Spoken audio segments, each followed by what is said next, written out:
From the fast action of the trading pit to the power brokers making the headlines, you'll hear it all on the Traders Network Show with your host, Michael Yorba. All right. Michael interviews the front page titans about the latest in trading tools and market trends in stocks, commodities, bonds, forex, and derivatives. The Traders Network helps you stay ahead of the curve and delivers tomorrow's trade today. Yeah. Now, here's your host, Michael Yorba.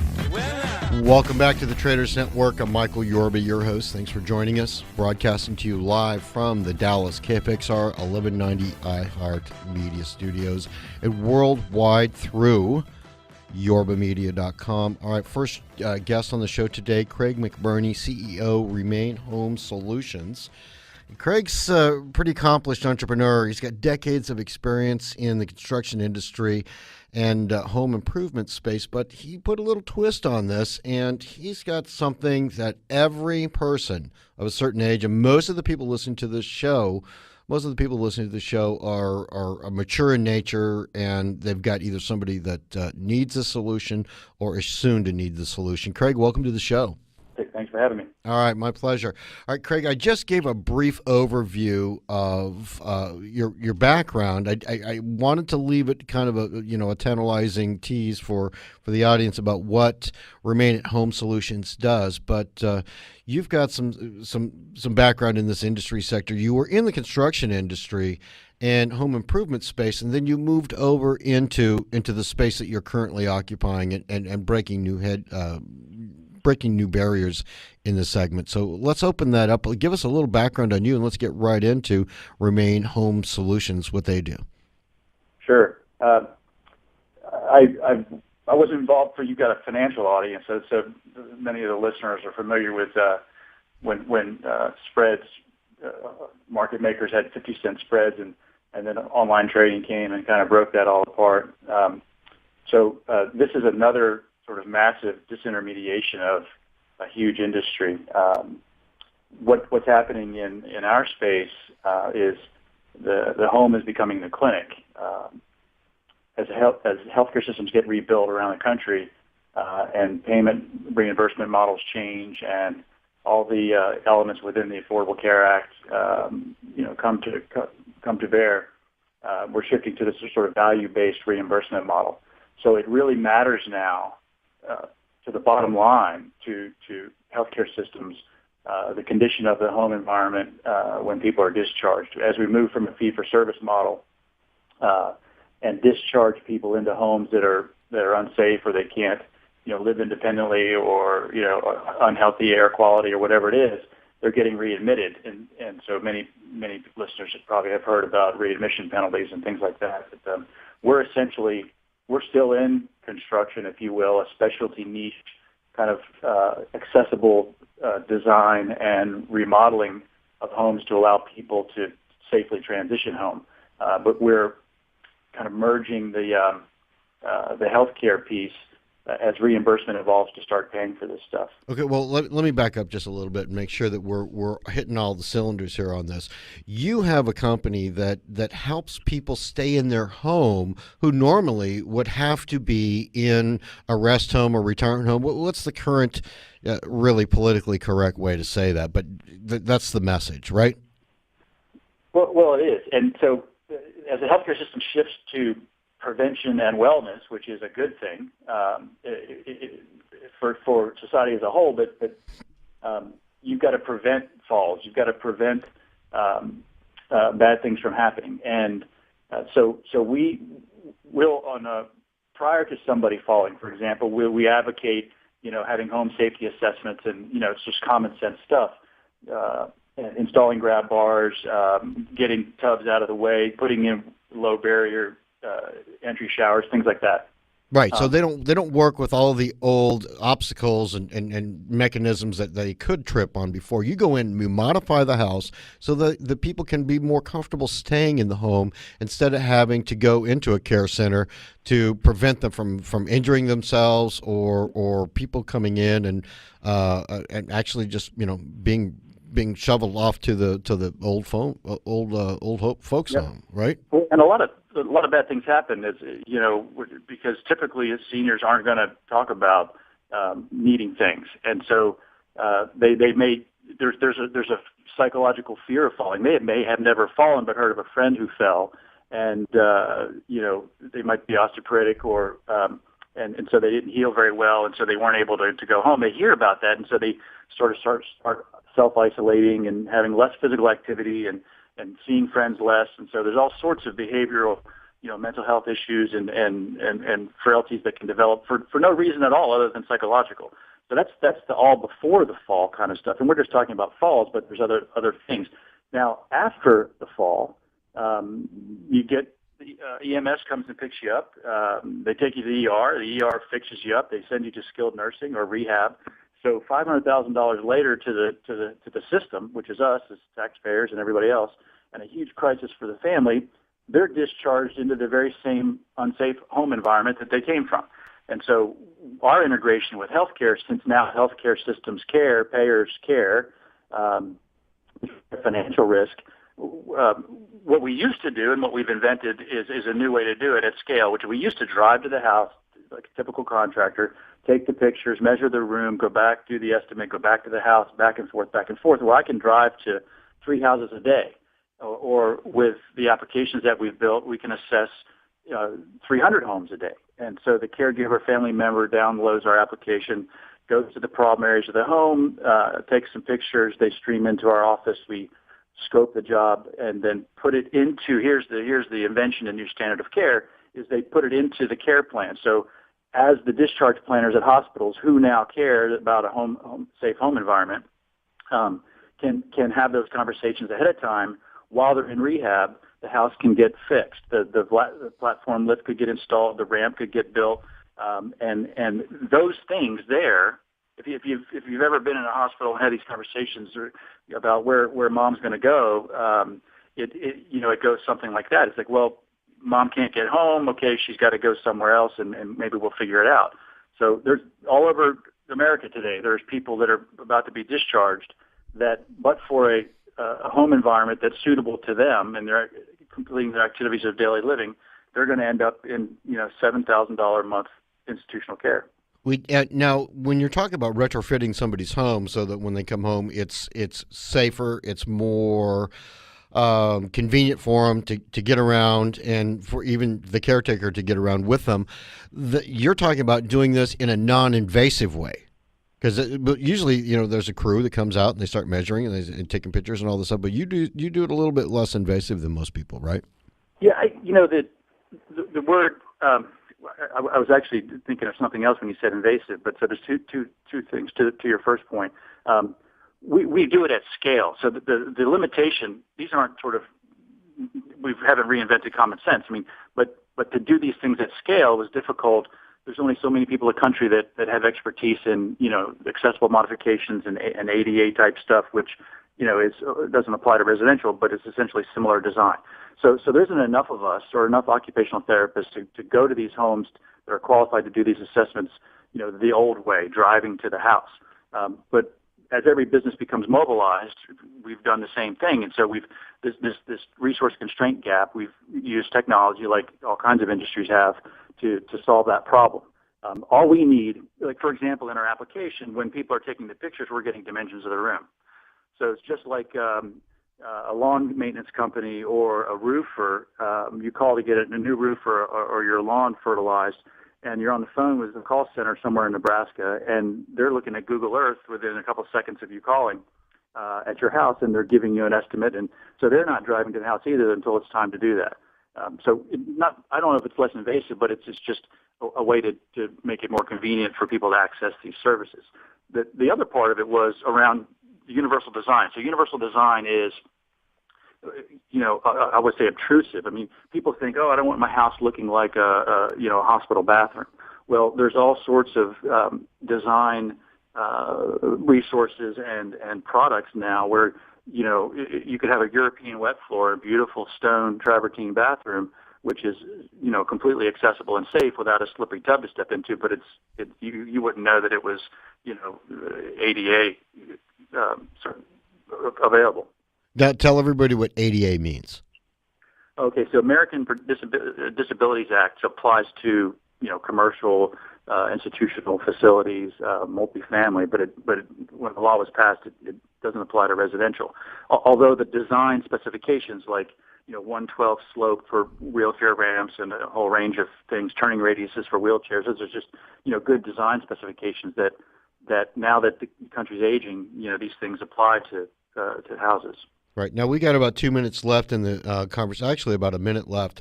When we come back on the other side of the break, what I would like to talk with you, Craig, is this. I wanted to talk about, the Affordable Care Act, how this fits with you versus investors, because we got about 30 million homes, that seniors are going to be transitioning into.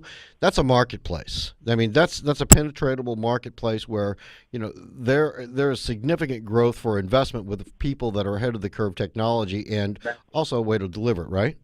Yep. I mean, a quick point to make is, our defense budget is $600 billion a year. Healthcare is just behind that. Just public payers, $600 million a year, and all of that money is changing the way that it's about to get spent. That's not including private payers or long-term care insurance companies. So it's a massive rebuilding of 20% of the GDP of the country.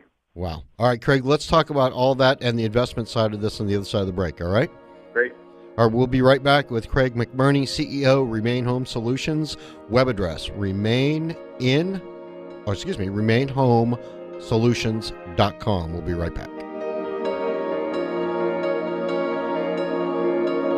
Are you tired of exposing your retirement to stock market risk? Call 866-555-SAFE for your free Safe Money book and join Brady Spears and Chris Novinger for the Retirement Experts Radio Show every Saturday at 9 a.m. here on 1190 a.m.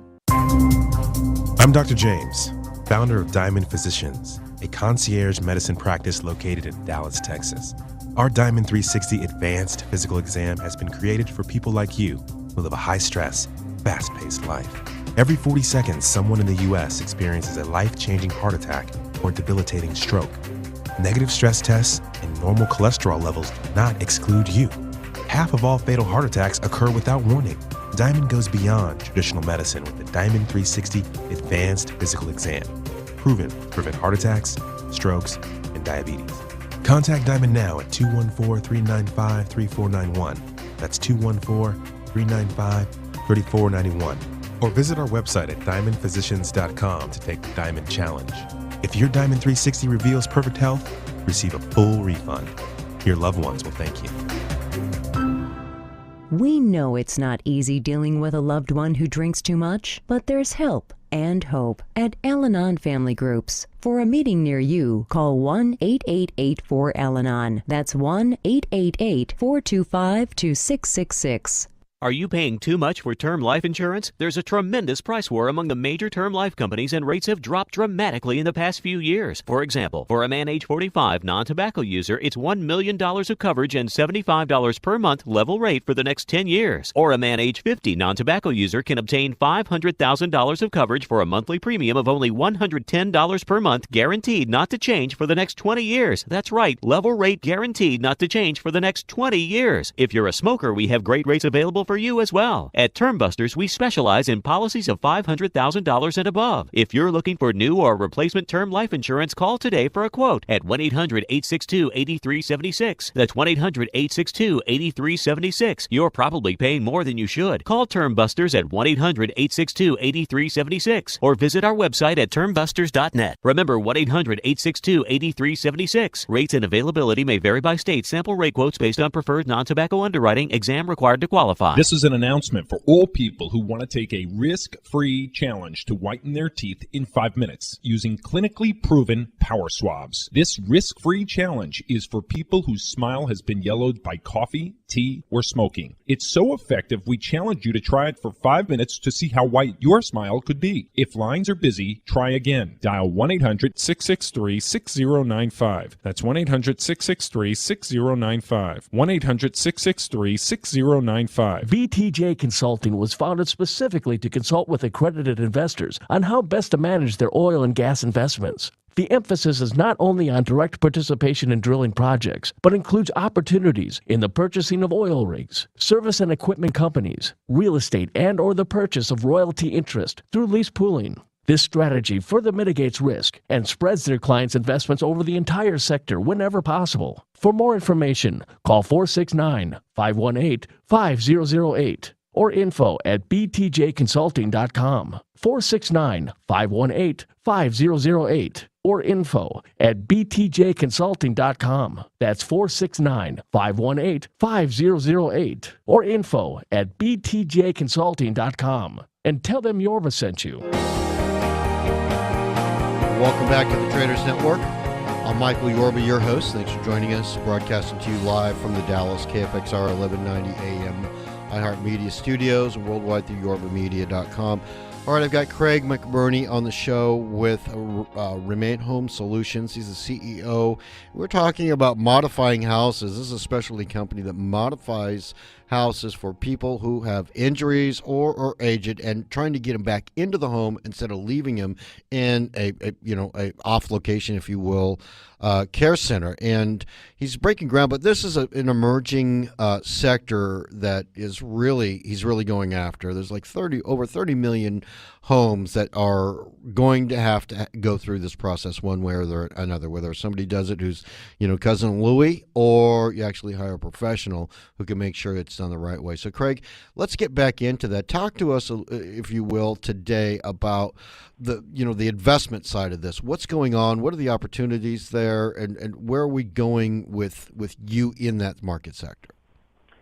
Sure. The kind of a lot of information real quick here from a macro perspective first. So, there's a lot of obviously political noise around the Affordable Care Act or Obamacare, depending on one's political affiliation. But basically, the investors are missing incredible and significant opportunities to benefit from this. This is just all this is massive change. And a couple of between the lines sort of points here. Just a few months ago, HHS basically comes out and says, we're going to fundamentally reform how it pays providers for treating Medicare patients. So they're the biggest payer. The Affordable Care Act could be repealed in the Supreme Court in a couple of months, and it wouldn't matter. The CMS writes the checks. They make the rules. And they're going to start paying people a different way. And this is, in terms of speaking to the macro change. The intent is to cut down on the volume of unnecessary procedures while improving patient outcomes. The models will depend on, how well they take care of patients instead of how much care they provide. So what does all that mean between the lines? Well, it means that there's going to be a different measurement of how patients are, and providers are reimbursed. That's a lot of change in a lot of healthcare systems. So there's hundreds and hundreds, if not thousands, of companies that are looking at this space from a health analytics perspective and EHR perspective, and just in Houston alone and Dallas, there's early stage opportunities on that sort of going to the micro level. There's a Wildcatters, which is a health incubator group, Houston Health Ventures. There's a brand new big accelerator. The Texas Medical Center just launched another one.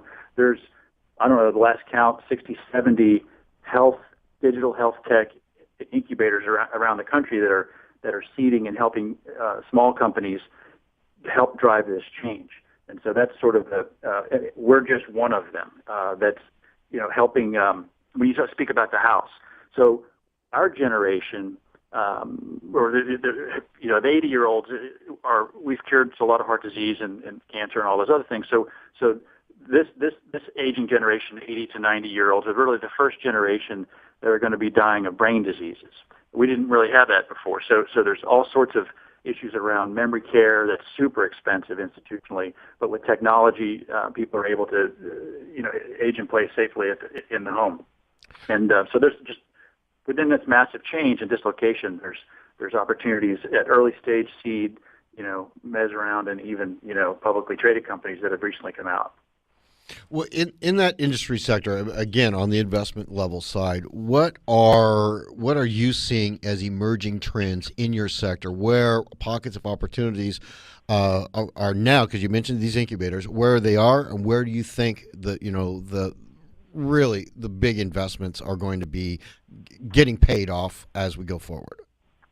Well, so this year is all about population health. So there's lots of new companies that have spun up in that space that are trying to supplement or lay on top of electronic health record systems. So there's a whole range of companies there that are getting funded. Probably one of the best resources is radio, so it's hard for people to remember a bunch of stuff. But so rockhealth.com, and so here's a picture. The past 4 years, venture funding alone in digital health companies surpassed $4 billion in this year. That's equivalent to the past 3 years. So just this 2014 had $4 billion, 2011 $1 billion, then 1.5 in 2012, then 1.8 in 2013. So the amount of money flooding in just to the startup space. They could at our website remainhomesolutions.co, not .com, .co.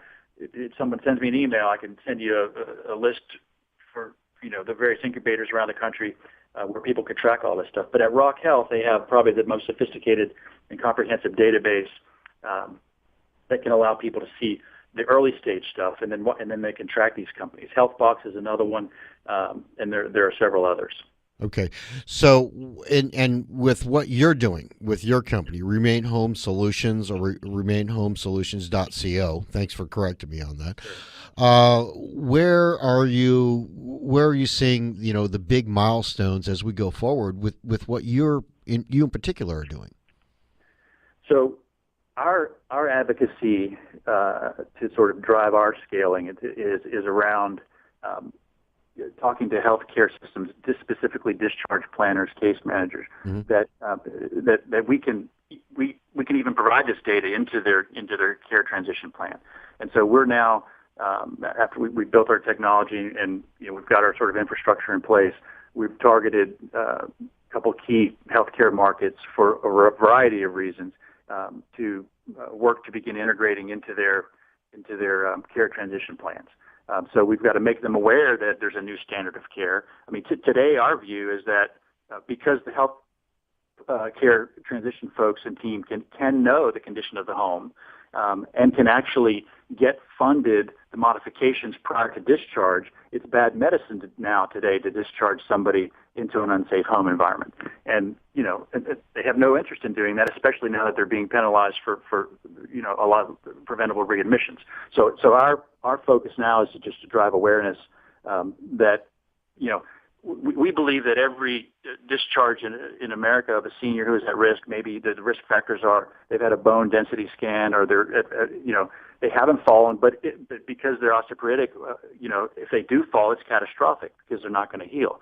So, we're also working behind the scenes to speak with payers and accountable care organizations, which is another element of the law, to say, look, let's use data mining, predictive analytics to figure out who in your patient population or census is at most risk of falling, and then let's do some sort of interventional, preventional sort of modifications to help them convalesce at home better. Where is your market these days, and where do you think it's going to go? Well, so there's a couple of sub markets. So, for example, today, where's the reimbursement? That's always the question. So how do you get paid? 80% of the people in this country can't afford an $8,000 chairlift, or they can't afford these modifications, and so we're trying to help drive using technology again to help find the grants to pay for this stuff. So, for example, the VA has 3 grant programs already established, been around for a while. 65, or I think it's up to $74,000 now if you're 90% disabled, and then there's other grants below that for these modifications. So to answer your question that way, it's we're focusing on where is money available today to do these things, and so that can be in rural settings. If you're in a rural census district, for example, there's all kinds of money from the USDA Residential Rehabilitation Grant Program, and that's sort of the old way to do that, and why we've used technology again here to do this at scale is sort of linear social work. So a person has a need, one person starts making phone calls to an area aging officer, whatever.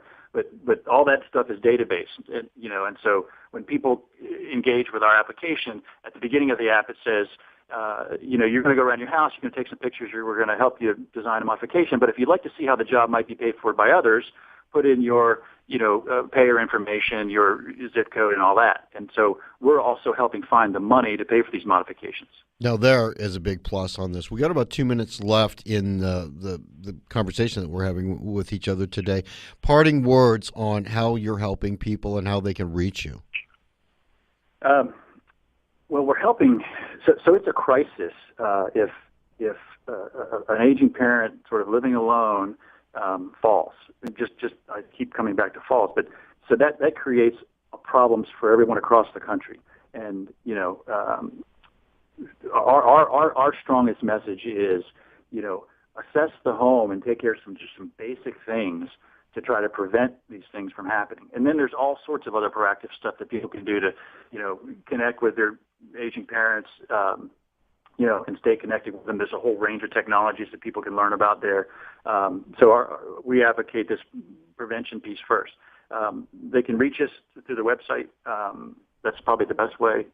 My email's there, phone number. They can get the application there and, start the process.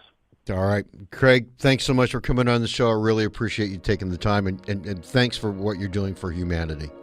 Hey, thanks for having me. My pleasure. Craig McBurney, CEO, Remain Home Solutions. On the other side of this break, we're going to come back with Sagar Govil, Chairman, CEO, Semtex, and we're going to move into the high-tech side of the world. We'll be right back.